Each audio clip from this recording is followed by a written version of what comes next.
Okay, here's what I wanted to tell you. Ooh, I did this really cool ritual and I really loved it.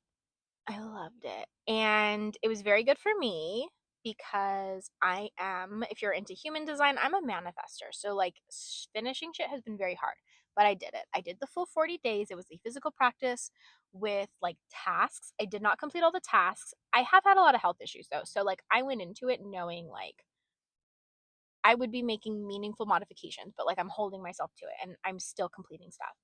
Um, but I completed it and it was very good for me for discipline and I learned a lot. And one of the things I that I was reintroduced to and it gave me an expanded perception of is the idea of sacrifice, right? In magic, we have sacrifice. People will sacrifice things. I'm not talking about that. That is an old version that like doesn't really need to happen. What I'm talking about. Hold on to your butts, homies, because this is like, whoo, we're gonna. Some of you ain't gonna like it, and that's okay. Okay? Sometimes things are uncomfortable. And that's exactly the point.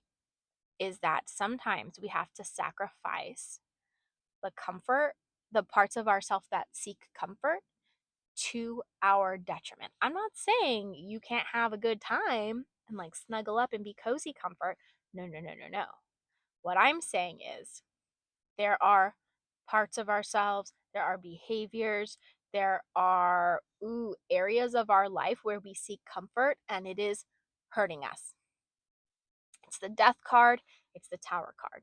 And so it occurred to me, I mean, sort of, it's represented in those. It occurred to me how cool it was that I had just done a 40-day ritual. Lent is 40 days. And I was like, hell yeah, right? You're supposed to give something up. I was like, I have a lot of comfort to give up. So I will be giving up something in that realm. And I was like pretty pumped on it. So then I had sent a few days ago a clip because I was playing with my new microphone to a friend. And I almost posted it, but I say something in it that's like, I probably can't really say that. But I also wanted to make sure it was funny because I thought it was like really, really funny. And so she confirmed, yes, it was funny. And she confirmed, this sounds great. But it was so funny to me. Not funny. It was just interesting because she said, wow, you're really comfortable on camera. And I was like, do you know what it cost me to get comfortable? It cost me 5 years. 5 years of failure. Something I love to do is talk to people. I'm actually a IRL troll. I have been pushing people's buttons since I could push a button, homie. I love it. I love to see people like, how well do you know your point? How strong is your point? How well do you do under pressure? Do you react to pressure? Do you know what you're talking about? Right? Because I'm an Aries, baby. I will jump ship on a bad idea. I love to be right.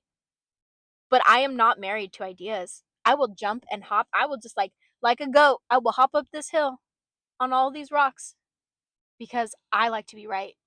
And I can't be right by staying on old, crusty, funky, dusty ideas, okay? We only the best ideas rise to the top here, baby. And that's a problem I have because we have been, right? Saturn in Neptune.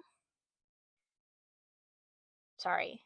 Saturn in Aries, Neptune in girl, what? Saturn and Neptune have both been in Pisces. We have lots of dreaming, lack of discipline. Both of those planets are now in Aries. Homie, they are going to make a crazy, can't remember, it's like 0 degree Aries. Like it's an intensity, okay? I have said it. Butts are about to be spanked. Get your butt back in your pants, okay? We have had a lot of time to be dreamy, cute, whatever. Not the time anymore, okay? Saturn has been winding up to spank and it cannot get that like it's like trying to stand on water and like get anything done. You can't. You're going to sink, right? You're going to like you don't get that like pushback from the earth, right? Well, now Saturn has it. Aries goes, let's fucking go. Let's spank. I will spank all the butts, okay? I don't give a shit. Spank them. And that's what's happening. Get your butt back in your pants, girl, because that Pisces, dreamy, watery Pisces doesn't want anyone to feel bad. Oh, it's emotion. Shut up. Shut up. That's the problem. That's the problem. And so now all these butts out. All these butts are out for the spanking. And Saturn's just going to line them all up. Spank, spank, spank, spank, spank, spank, spank. Prince Andrew got arrested.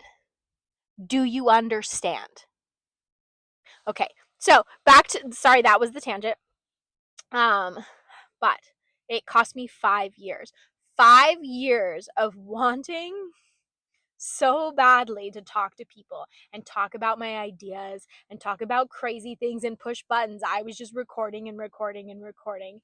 And I could not use them because, well, to start, essentially, I don't know if it's technically a speech impediment, but it was I'll say a physiologically induced or inspired, behavior or mannerism, maybe, that was I needed to edit. I felt more comfortable editing out. And so that frustration, it was just, I tried editing. It was like hours of editing. It was just crushing. It was soul crushing. It was horrible. And I just kept doing it because I just wanted connection that badly. Because I was very isolated, being very sick. And I just kept going and I just kept going and I just kept going.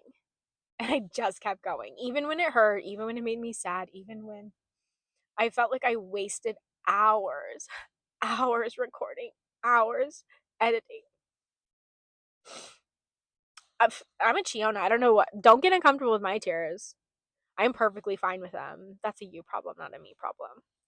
And so now I still don't feel very comfortable. But my friend was like, "Oh my gosh, you're so good in front of the camera." Like, that's news to me. That is news. I will take that news. Thank you. Thank you for that news. But that's news to me. It was very hard to do. It was very hard. But it was a sacrifice worth making. It was something I couldn't stop myself from doing. I just wanted to talk. I wanted to talk and I wanted to share ideas. And I wanted people to understand what I was talking about. And so I just kept going. So, what I'm telling you is that sometimes it feels like you're fucking failing and it hurts.